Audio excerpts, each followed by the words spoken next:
This is the first of two presentations on René Descartes, who more than any other figure is held to be the founder of modern philosophy. This is a little ironic, since half of Descartes' notoriety stems from his adamant rejection of scholastic philosophy based on the thinking of Aristotle and later St. Thomas Aquinas, and this is doubly ironic since, like the scholastics, Descartes was still operating with a medieval sensibility and wasn't able to fully free himself from Aristotelian preconceptions. The key passages that you should take a look at before watching the rest of this video are the Discourse on Method, Part 2, pages 28 to 32 in our textbook, the Meditations, Letter of Dedication, from pages 35 to 37 in our text, and the synopsis of all the meditations and Meditation 1 from the Meditations on First Philosophy. That would be pages 39 through 43 in our text. If you have not read through those key passages yet, pause the video and check those out and then come back.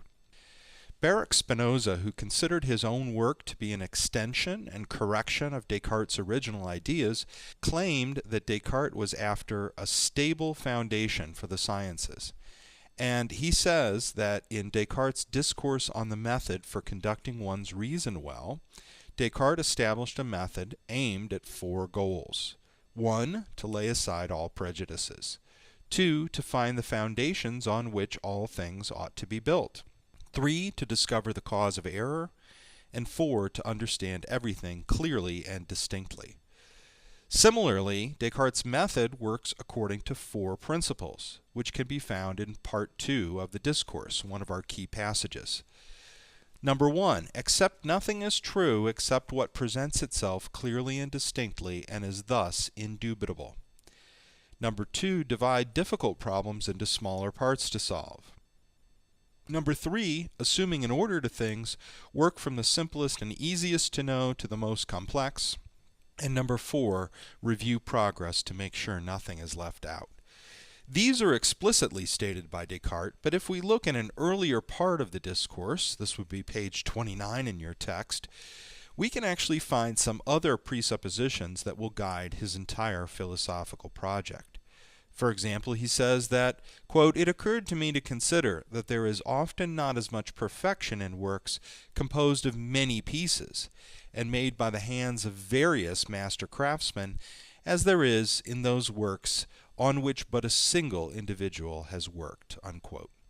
He often betrays a preference for the work of a single architect, working rationally and methodically, rather than several working cooperatively and perhaps less efficiently.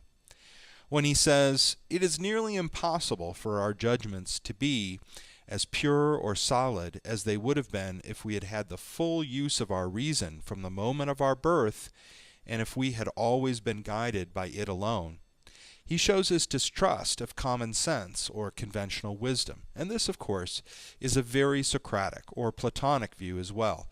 We must learn to set aside the obvious in an effort to find the truth, which is always hidden, always difficult to find. This is another version of the problem of reality and appearance that plagues Western philosophy since its beginning. Descartes also seems willing to criticize his own beliefs to the point of total skepticism.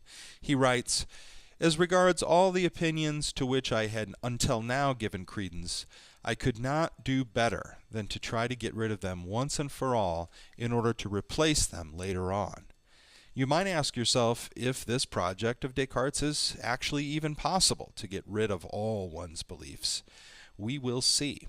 This precise method for working out problems in philosophy like what are God's qualities and is the set of all dogs as real as any individual dog comes in turn from an even more precise method that Descartes had discovered called universal mathematics. Galileo had shown how a new device called a proportional compass, which probably looks familiar to you from high school geometry, could be used to solve problems in both geometry and arithmetic. The principle by which the proportional compass worked was continued proportions, or what we might call iterability today.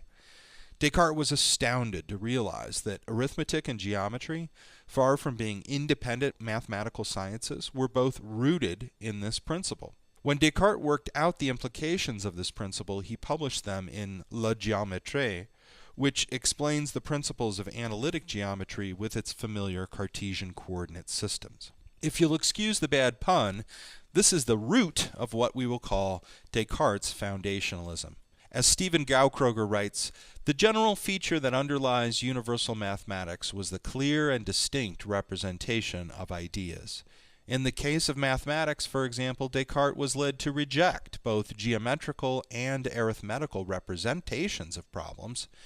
In the case of arithmetical operations, the truth of the proposition 2 plus 3 equals 5 is not immediately evident in this form of representation, but it is evident if we represent the operation of addition as the joining together of two line lengths. If you remember this diagram of Descartes' tree of the sciences from our discussion of the scientific revolution, you'll now be able to understand that what allows all these disciplines to be connected in the tree is a method of problem solving that discovers the truth through isolating and analyzing clear and distinct ideas, like the representation of addition does here through line lengths being added together. So what does Descartes use the method on? In the letter of dedication to the Meditations that's addressed to the theology faculty at the Sorbonne, Descartes makes it clear that the rational defense of items of Christian doctrine, particularly the existence of God and the soul, can be achieved by the use of this method. Figures such as Descartes and Berkeley in the modern period are keen to show that even if one doesn't have faith, there are still good reasons to believe in the basic tenets of religion. And there are three reasons for this. First, combating skepticism and atheism in Europe. Second, demonstrating to the church that even though one is a scientist, one is not necessarily godless. And third, preparing a kind of strategy for converting the natives of newly discovered lands in the New World and elsewhere. Science and religion are going to start coming apart in this period, so that by the turn of the 19th century, virtually all the cogent arguments still used by atheists today against faith have been written and published. But at this point, Descartes is trying to hold them together still. It may not seem exactly clear how he's going to do that, though, without looking at the synopsis of the 6 Meditations. The movement of Descartes' thought in the Meditations is like an epistemological rags to riches story. From a position of radical doubt about all his previous beliefs that he presents in the very first and shortest meditation, Descartes finds a foundation from which to rebuild when he gets to the second meditation. From there on, he makes new rational analyses of the mind, God, and matter. However, the precise nature of each of these things is not exactly what Descartes had previously thought it was before rationalist analysis. The theories that result from this frame all the rest of modern philosophy, not just Descartes' project.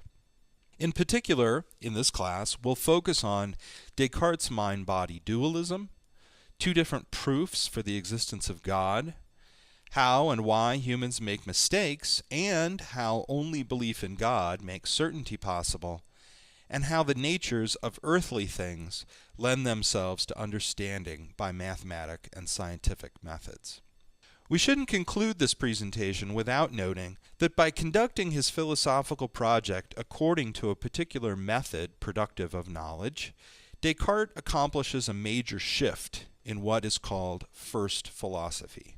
In the European Middle Ages, questions about ethics, law, and beauty were subservient to a type of theological metaphysics that worked out questions about the nature of basic reality. So to answer the question, what is most real, medieval thinkers such as John Duns Scotus and St. Thomas Aquinas would have answered, God, angels, and the immortal soul. This kind of thinking established the famous great chain of being that Arthur O. Lovejoy made famous in his book of the same name. However, Descartes is now changing the question. His question is, how do you know what is most real? Now epistemology, the theory of how we attain knowledge, is first philosophy. The change of question is highly significant. and philosophy would never be the same again.